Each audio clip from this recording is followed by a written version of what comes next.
Summary of act 2 Julius Caesar. इस act में Brutus, जो कि सीजर का सबसे प्यारा दोस्त है और वही परेशान है, अपने घर में सो नहीं पा रहा है और परेशानी में अपने गार्डन में टहल रहा है। अपने सर्वेंट को वो भेजता है कि जाओ चेक करके बताओ कि क्या दिन है आज। सर्वेंट लूशियस आगे बताता है कि आज आइड्स ऑफ मार्च है, वही दिन जिस दिन सीजर का मर्डर होने वाला है। और ब्रूटस भी अपने मनी मन में सोच रहा होता है कि सीजर को मरना पड़ेगा, देश की खातिर मरना पड़ेगा, क्योंकि ब्रूटस को उससे कोई पर्सनल ग्रज नहीं है। और ऐसे ही लेटर जो कि कैशियस ने उसके घर में भिजवाए हैं और बहुत सारे सेनेट मेंबर्स के घर में भिजवाए हैं। हाँ, सारी चालाकी, सारी बदमाशी कैशियस कर रहा है, सारे सेनेट के लोगों को भड़का रहा है, सीजर के खिलाफ भड़का रहा है। और लेटर्स में यही लिखा है कि देश को अगर बचाना है तो सीजर को मारना होगा। और ब्रूटस डिसाइड कर चुका है कि वो भी अब अपने सबसे प्यारे दोस्त जूलियस सीजर को मार डालेगा। अब इसी समय रात के इस अंधेरे में कैशियस, सिन्ना, डेशियस, ट्रिबोनियस और मेटलस सिम्बर, ये सारे सेनेट के मेंबर्स ब्रूटस के घर में आए हुए हैं। और इस समय रात के अंधेरे में ये सब प्लानिंग बनाते हैं। प्लानिंग में डिस्कशन होता है कि क्या सिसेरो को इंक्लूड किया जाए, अपने ग्रुप में ले लिया जाए। ब्रूटस मना कर देता है कि सिसेरो को हम अपने ग्रुप में नहीं लेंगे। और डिस्कशन होता है क्यों ना सीजर के साथ उसके सबसे प्यारे दोस्त मार्क एंटोनी को भी मार दिया जाए, पर यहां भी ब्रूटस मना कर देता है।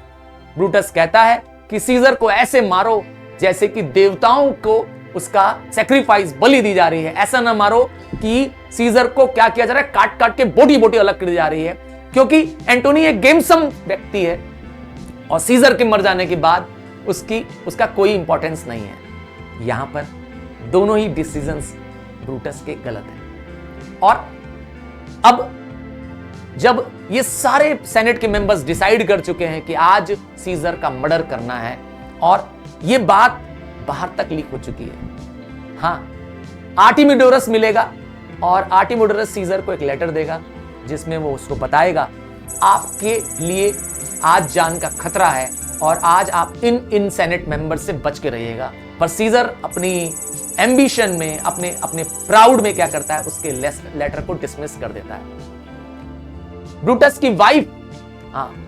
की वाइफ पोर्शिया को हिंट मिल चुकी है कि कुछ बड़ा और कुछ खतरनाक आज सेनेट हाउस में होने वाला है और वो व्याकुल परेशान रहती है। वो ब्रूटस को इनवाइट करती है कि वो सच बता दे। हाँ, वो उसको प्रोवोक करती है कि उसे बताए कि ऐसा क्या हुआ कि वो सो नहीं पा रहा है। पर ब्रूटस उसे झूठ कहता है कि वो सिक एट हार्ट है, वह परेशान है, मेंटली सिक है, इसीलिए वो आज रात भर सो नहीं पाया है।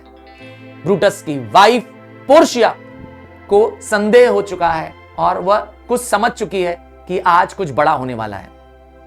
सीन में ब्रूटस की वाइफ अपने नौकर लूशियस को सेनेट हाउस भेज देती है कि जाकर के वहां पर क्या करना, मुझे बताते रहना कि वहां क्या हो रहा है। हाँ, क्योंकि वो परेशान है अपने हस्बैंड ब्रूटस की केयर के लिए, उसकी चिंता के लिए वो परेशान है। और कैलिफोर्निया, वाइफ ऑफ सीजर, उसको बुरे सपने आए हैं। उसके सपने में उसने देखा है कि सीजर के शरीर में कई सारे घाव हैं और उस घाव से फाउंटेन के रूप में ब्लड बाहर निकल रहा है। और इसीलिए वो आज मना कर देती है सीजर को सेनेट जाने से।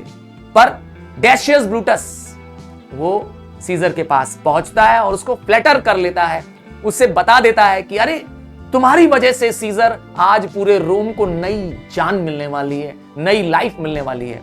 और इस ड्रीम को मिस इंटरप्रेट कर देता है और तैयार हो जाता है सेनेट जानने के लिए। और वही होता है जो मंजूर खुदा होता है, निशंस हत्या, the assassination of Brutus. Bye from now.